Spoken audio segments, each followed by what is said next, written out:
In this screencast, we are going to have a look at how to insert a button that we've created using cool text, how to insert that into Boodle, and then how to make it a hyperlink to another page in Boodle. Again, this is all part of trying to make Boodle a bit more visual and interactive and a bit more student-friendly. So for this demonstration, I'm actually just going to use my play course on Boodle, and I'm just going to switch editing on. So I'm just in my play course, in the playpen on Boodle, and I'm just going to add a button just in this box. Now I've just actually minimised this. This is my play course, but just for ease, I'm just going to show an empty box. So what we do is we click on Add Resource, and we're just going to insert a label. This is how we add an image. So add a resource and insert a label. And in this box here, I'm just going to click Insert Image. So we can just treat the button that we've created like an image. Insert Image. Now I need to insert that image into the repository that sits behind Boodle. So let me just go through that again. Insert Image, and then I need to find my image and upload it. So we did look at this when we looked at how to upload an image to Boodle, but just as a reminder. So choose a file, and the button that I want to create is sitting on my desktop, and it's just called Button. There we go, and it's just there. So I can select that and tell it to upload, and you'll see that it's uploaded just here. So I can click there, and there it is there. So I just need to put in the alternative text, just saying what that is, and I can click OK. So you'll see there that it's actually put the button onto, uploaded it into Boodle. So if I now just click on Save and Return to Course, we'll see that button sitting where I wanted it. And if I just turn editing off, you'll see it literally is just an image. So it's not an interactive button or anything, it's just a picture, it's just an image of a button that I've created. So we've uploaded that image and it's sitting there. Now we want to make it a link to somewhere else in Boodle. So I need to decide where I want this to link to. So for example, it could be anywhere else in Boodle, or it could be anywhere else on the web actually.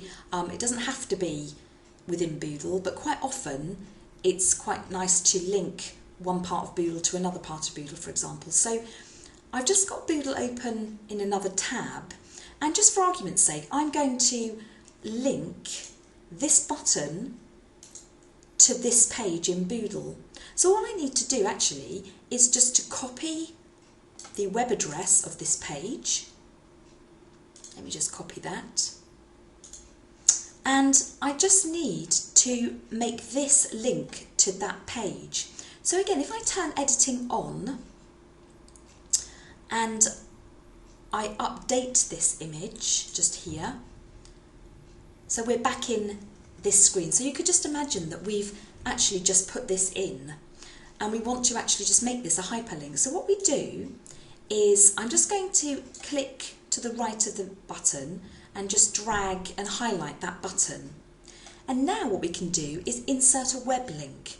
So if I click Insert Web Link, that is going to make this a link to that page that I've chosen. So with that page that I've chosen, I've copied the URL or the website address, the web page address. I'm going to paste that in there, and I'm just going to quickly call it link. And I'm not actually going to change anything else. I'm going to click on OK. And if I just click outside there, I've actually just made that a link.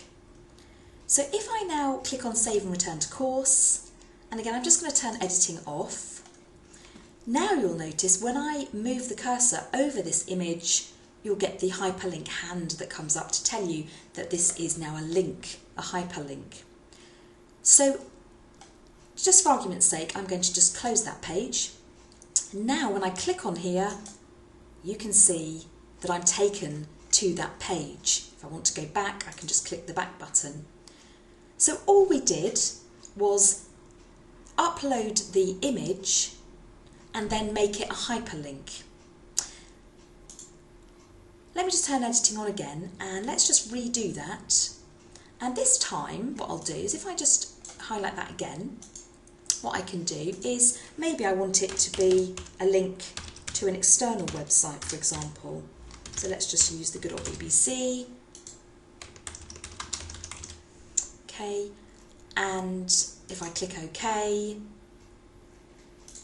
and I now save and return to course, turn the editing off, and now if I click on there, and there you can see the link went to the BBC. And again, if I wanted to go back, I could just simply click on the back button.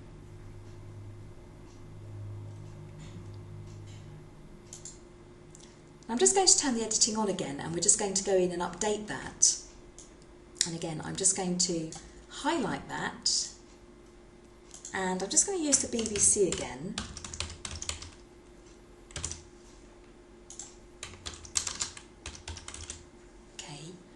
And I'm just going to draw your attention to where it says target. Now I didn't change this, I just left it as none, and you would have seen that that BBC page just opened up in the existing page. It didn't open a new page, it just opened up within the page. So to come back to Boodle, we needed to use the back arrow. Let's see what happens when we use any of the other options. So we can say here a new window. So if we select new window, let's just turn the editing off again. Let's see what happens this time when we click on button image. I would expect it to open the BBC page in a new tab. So let's have a look. And you'll see there that it actually does open up in a new tab, which can be easier for the user or your students to access than to have to keep going back to Boodle. So they can open this up and then they can close it.